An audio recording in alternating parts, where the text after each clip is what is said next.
Hello everyone, this is John, bringing you the latest news from the political front in the UK. Today, we're diving into a heated incident where a Labour MP was hounded out of a pub by angry pensioners over the government's controversial changes to the winter fuel payment. This comes as Keir Starmer's new Labour-led government has changed the rules, sparking outrage among those who will no longer receive the benefit. With tensions running high and public trust in the balance, this story highlights the growing discontent among the British public.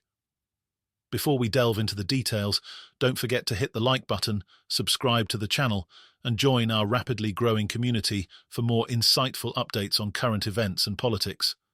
Labour MP Alex Baker was recently hounded by angry pensioners at a pub where he was reportedly booed over the winter fuel payment cuts. The incident highlights the growing frustration among pensioners who feel betrayed by the new Labour-led government's decision to change the rules for the winter fuel payment. A video posted on X, formerly known as Twitter, shows people at the pub shouting, "Rushmore people first," and our pensioners.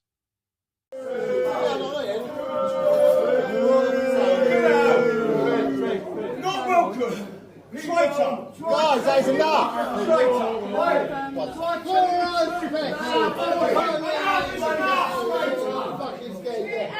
Rushmore people first!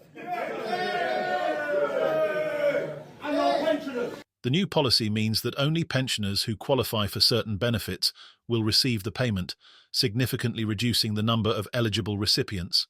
It is estimated that only 1.5 million people will be eligible to get the benefit, compared to the 10.8 million people who received the payment last winter.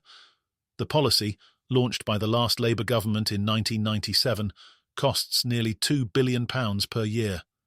Keir Starmer hopes the changes will save taxpayers £1.5 billion, helping to plug the £22 billion black hole he says exists in the national finances.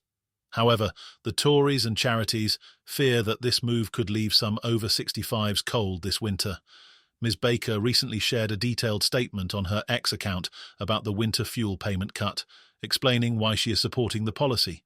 She wrote, "I never expected we would find ourselves facing such a decision, and it is extremely regrettable that the government has been forced into this decision. It angers me greatly that the Conservative government made a series of unfunded spending commitments, left a £22 billion black hole in the country's finances, then called an election and ran away from the problem they had created. Given the challenging financial situation we face this year, I hope residents will understand why we have had to prioritise winter fuel payments to those most in need rather than paying them to everyone, including the wealthiest in our society."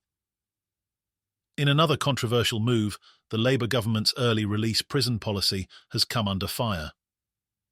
Claudia Bryan, the victim of a hammer-wielding attacker, has urged Prime Minister Sir Keir Starmer to rethink the policy after being told that her perpetrator has been let out after serving just 6 months of his 3-year sentence. Claudia Bryan and her 70-year-old friend were caught up in a case of mistaken address when an Albanian man and his accomplices kicked down the door of their Airbnb in Kent. Bryan was forced to escape from a 2-story window and call the police as the attacker held a hammer to her friend's head. However, after serving just 6 months of his sentence, the attacker was released as part of Labour's plan to free up prison spaces. Over 1,000 prisoners have been released in the latest move by Labour to free up spaces. When asked by Mark how quickly the police responded to her call, Bryan said they did not arrive for 30 minutes, and it was only thanks to a neighbour who took down the registration plate of the getaway car that the police were able to catch the attacker. Opening up to Mark about the terrifying impact the attack has had on them both, Bryan told GB News, "It has been awful. Both of us have suffered PTSD. We find ourselves being extremely nervous. Particularly my 70-year-old friend, she has nightmares. We've been staying together since, and I've been looking after her, and she wakes up screaming. We honestly believed that day they were going to kill us." Expressing concern for their safety following his release, Bryan said the officer who broke the news informed her that he was released in the area where we live, but is on licence and is wearing a tag. Bryan added, "She called and said she was sorry to inform us that this person had been released, but it's in an area where we live, so he is quite close by, and while we don't know this person, we do know that he would of course recognise us. It's been quite frightening. We haven't wanted to go out, we haven't wanted to go to our local coffee shops because we don't know if this person would recognize us again. I have to say that the police were incredibly proactive. They assured me that this person does not know my name or her name and won't be able to find us, but we do know the area in which he frequents. In criticism of the early release policy, Bryan urged Prime Minister Sir Keir Starmer to rethink the plans through fear of the safety of the many victims affected. Bryan said, "I'm absolutely furious. There are a lot of victims out there that are now concerned for their safety. I think that the government needs to rethink this policy and address it. I feel that the government doesn't realise women like ourselves and other victims. When you release these sorts of people back onto the streets, I am confident that this person will do it again.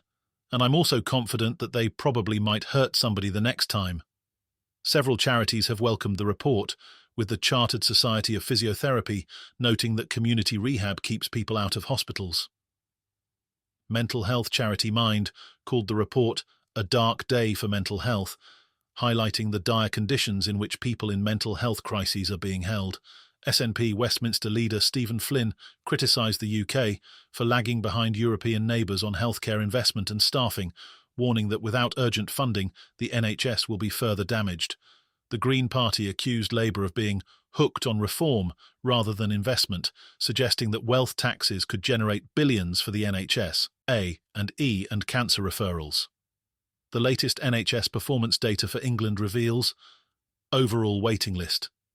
The size of the waiting list for routine hospital treatment remained unchanged in July, with an estimated 7.62 million treatments waiting to be carried out. Long waits for treatment. At the end of July, some 2,738 patients were waiting more than 18 months to start routine treatment. Accident and emergency waits. In August, 28,494 people waited more than 12 hours in A&E departments from a decision being made to admit to actual admission. Cancer referrals. 76.2% of urgent cancer referrals in July were diagnosed or had cancer ruled out within 28 days, slightly down from 76.3% the previous month, but above the target of 75%. Comparing NHS England and Wales Shadow Health Secretary Victoria Atkins criticised the Darzi report for not comparing the performance of NHS England to the Labour-run NHS in Wales. She claimed that 1 in 4 of the Welsh population is on NHS waiting lists, with patients waiting 7 weeks longer than in England. However, comparing the two systems is complex due to differences in recording performance and demographic factors. Lib Dems and Conservative responses. The Liberal Democrats cast Lord Darzi's report as a summary of the Tories' impact on the NHS, criticising it for being long on diagnosis and short on prescription. Lib Dem health spokeswoman Daisy Cooper called for a shift from hospitals to high street and from treatment to prevention. Shadow Health Secretary Victoria Atkins urged MPs to talk constructively about the health service's future, noting that the NHS belongs to all of us. She acknowledged the challenges faced during the coalition government of the 2010s, but emphasised the need for reform and modernisation. Conclusion. The road ahead for the NHS. Lord Darzi's report has laid bare the challenges facing the NHS and has prompted a national debate on its future. With waiting lists soaring and A&E departments under immense pressure, the road ahead is anything but smooth. Starmer has promised big reforms, including investment in digital technologies, more community care, and a focus on prevention. However, the funding for these reforms remains unclear. What do you think? Is this just a temporary setback for the NHS, or does it signal a deeper crisis? Let us know your thoughts in the comments below, and don't forget to like and subscribe for more updates on this developing story. Thank you for watching, and stay tuned for more British news and analysis.